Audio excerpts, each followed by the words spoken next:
So guys welcome back to a new video on RS play super. Finally वो time आ चुका है। मुझे याद है मैंने काफी टाइम पहले एक वीडियो बनाया था शायद गार्प के ऊपर, जिसमें मैंने ऐसे ही बस टाइटल में गार्प वर्सेस ब्लैक बियर्ड डाल दिया था। तो मुझे कुछ कमेंट्स आ रहे थे कि भाई ओरिजिनल कंटेंट कहाँ है, गार्प वर्सेस ब्लैक बियर्ड होगा तो कौन जीतेगा। ऑल्दो मैंने वीडियो में सिर्फ एक ही लाइन में बताया था, बट फाइनली अब हमें पता चलने वाला है कि आखिर गार्प अगर ब्लैक बियर्ड की पिटाई करने गया तो कौन जीतेगा। जी हाँ गाइस, 1080p में देखते देखते चैप्टर नंबर 1080 के भी स्पॉयलर्स आ चुके हैं and this chapter is going to be fire. ये चैप्टर आग लगाने वाला इन दी कम्युनिटी, बिकॉज इस बार गार्प ने डिसाइड किया कि वो मैटर अपने हाथ में लेगा। 1080 चैप्टर्स के बाद हमें फाइनली गार्प एक्शन में दिख रहा है। इससे पहले उसने सिर्फ एक बार पंच किया था और मार्को जमीन में धस गया था, और इस बार उसने ऐसा कांड किया कि पूरा का पूरा बीहाइव खत्म हो गया, या फिर नहीं हुआ। क्या जानने के लिए वीडियो को एंड तक जरूर देखना। और अब बिना टाइम वेस्ट किए जेंटली भाई इंट्रो लगा दो।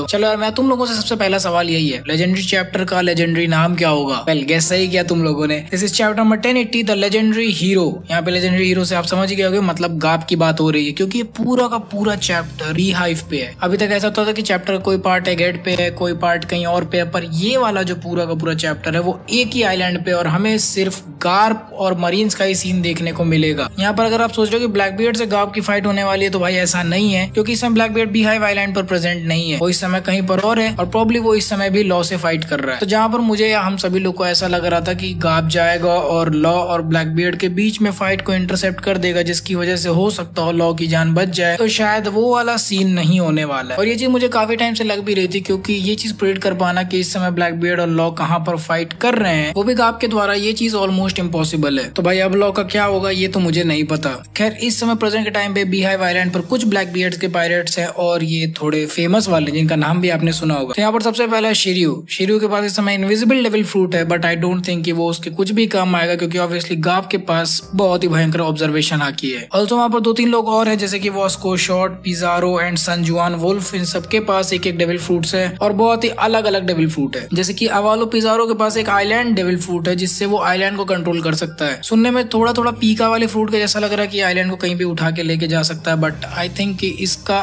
इम्प्लीमेंटेशन थोड़ा सा अलग होगा, जहाँ पे ये आइलैंड के पूरे स्ट्रक्चर को ही चेंज कर पाए, या फिर आइलैंड के बायोस्फीयर वगैरह को भी चेंज कर पाए, तो ऐसा कुछ हो सकता है। और इसी तरह से हमारे पास मरीन्स की तरफ से स्वॉर्ड मेंबर्स भी आए हुए हैं। ऑब्वियसली स्वॉर्ड के लोग आएंगे, क्योंकि स्वॉर्ड का ही बंदा इस समय पेला गया है। तो कोबी के साथ के और भी कई सारे स्वॉर्ड मेंबर्स यहाँ पे आए हुए हैं, जैसे हिबारी, प्रिंस ग्रोस एंड कुचाकू, जो कि ओत्सुरु की पोती है। तो इस तरह से ब्लैक बियर्ड पायरेट्स और स्वॉर्ड मेंबर्स के बीच में यहाँ पर फाइट होने वाली है। लेकिन यहाँ पे जो सबसे भयंकर मैटर सुनने को मिला वो ये था कि कोबी के सर पे 500 मिलियन बेरीज की बाउंटी है, और इसके ऊपर न्यू वर्ल्ड में 5 स्टार की वांटेड बाउंटी लगी हुई है। और ये चीज सुन के तो मेरा दिमाग फट गया, क्योंकि अभी कुछ समय पहले वानो आर्क में ही हमें पता चला था कि कैसे क्रॉस गिल्ड की फॉर्मेशन हुई है, जिसमें बगी, क्रोकोडाइल और मिहॉक और ये लोग मिलकर मरीन्स के ऊपर बाउंटी लगा रहे हैं। तो इसी तरह से कोबी के ऊपर 500 मिलियन की बाउंटी लगा दी। ये ऐसे लोग हैं जो लिटरली मरीन्स के ऊपर बाउंटी लगा रहे हैं कि तुम हमारे ऊपर क्या लगोगे, हम तुम्हें उल्टा चोट देंगे। 500 मिलियन बेरी की बाउंटी, ये बहुत ही पॉपुलर, इसको कोई भी पकड़ के तुरंत धर लेगा। लेकिन आखिर ब्लैक बियर्ड ने कोबी को पकड़ा क्यों? 500 मिलियन बेरीज उसके लिए चुराना कोई बहुत बड़ी बात नहीं है। जब उसने व्हाइट बियर्ड का डेविल फ्रूट चुरा लिया तो 500 मिलियन बेरीज उसके लिए बहुत छोटी चीज है। यहाँ पर ब्लैक बियर्ड के कुछ बहुत बड़े ही मोटिव्स हैं। His actions are beyond our understanding, क्योंकि वो चाहता है कि कोबी के एक्सचेंज में वो गवर्नमेंट से ये नेगोशिएट करे कि हचिनोसु यानी कि पायरेट आइलैंड बीहाइव को एक प्रॉपर कंट्री की तरह से घोषित कर दिया जाए, जो कि वर्ल्ड गवर्नमेंट की अलायंस में आएगा। मतलब समझ रहे हो आप यहाँ पे क्या होने की कोशिश हो रही है? जिस तरह से फिशमैन आइलैंड, अलावास्ता आइलैंड, ड्रेसरोसा किंगडम, ये सब कुछ वर्ल्ड गवर्नमेंट के अंडर आते हैं, और जब भी इनकी एक रेवरी होती है तो इन सभी के किंग्स आके वहां पर बैठते हैं। तो उसी तरह से ब्लैक बियर्ड चाहता है कि हचिनोसु के साथ भी ऐसा ही हो। लेकिन कुसान बहुत ही आराम से ब्लैक बियर्ड को ये चीज बता देता है कि वर्ल्ड गवर्नमेंट किसी भी हालत में किसी स्वॉर्ड मेंबर के लिए कोई भी समझौता करने को तैयार नहीं होगी, फिर चाहे तुम कोबी को जान से ही मार डालो। और शायद यही रीजन हो सकता है कि गार्प खुद ये एक्शन ले रहा है। आपके दिमाग में ये चीज चल रही होगी कि आखिर ब्लैक बियर्ड ऐसा क्यों चाहता है। देखो, जहां तक मुझे याद है, ड्रेसरोसा आर्क में डोफ्लामिंगो ने बोला था कि वर्ल्ड गवर्नमेंट में या फिर मेरी जॉइस में एक ऐसा ट्रेजर छुपा हुआ है, जिसको अगर वो ओपे ओपेनोमी के साथ यूज करेगा तो बहुत ही बड़ा डिस्ट्रक्शन किया जा सकता है। बहुत ही बड़ी पावर को अपने लिए कोई भी हासिल कर सकता है। और इस समय करंटली ब्लैकबियर्ड क्या हंट कर रहा है? बिल्कुल सही, ओपेनोमी। उसको ओपेनोमी चाहिए। वो किसी भी हालत में लॉ से वो फ्रूट लेके आएगा और यहाँ पर उसका प्लान था कि वो किसी भी तरह से मरी जॉयज में इन्फिल्ट्रेट कर पाए by declaring pirate island as an official country. क्योंकि एक बार बी हाइव एक ऑफिशियल कंट्री की तरह रजिस्टर होता है वर्ल्ड गवर्नमेंट में तो वो भी रेवरी में शामिल होंगे। और बी हाइव पे किसका दबदबा है? Of course ब्लैकबियर्ड। ब्लैकबियर्ड ही यहाँ का किंग बनेगा और वो बहुत ही आराम से मरी जॉयज में घुस पाएगा। ये चीज भले ही सुनने में थोड़ी अजीब लग रही हो बट इससे पहले भी उसने यही किया है। उसने 300 मिलियन वाले लूफी को हंट करने की कोशिश की ताकि वो किसी भी तरह से वॉरलॉर्ड बन जाए और इंपेल डाउन में इन्फिल्ट्रेट कर पाए। खैर ब्लैकबियर्ड के और भी थोड़े अजीब सीन्स हैं जो कि मैं आपको मांगा रिव्यू के वक्त बताऊंगा। फिलहाल आपको एक बहुत ही पुरानी कैरेक्टर वापस से देखने को मिलेगी और उसको देखने के लिए मैं भी एक्साइटेड हूँ बट ये एनिमेटेड नहीं आएगा। फिर भी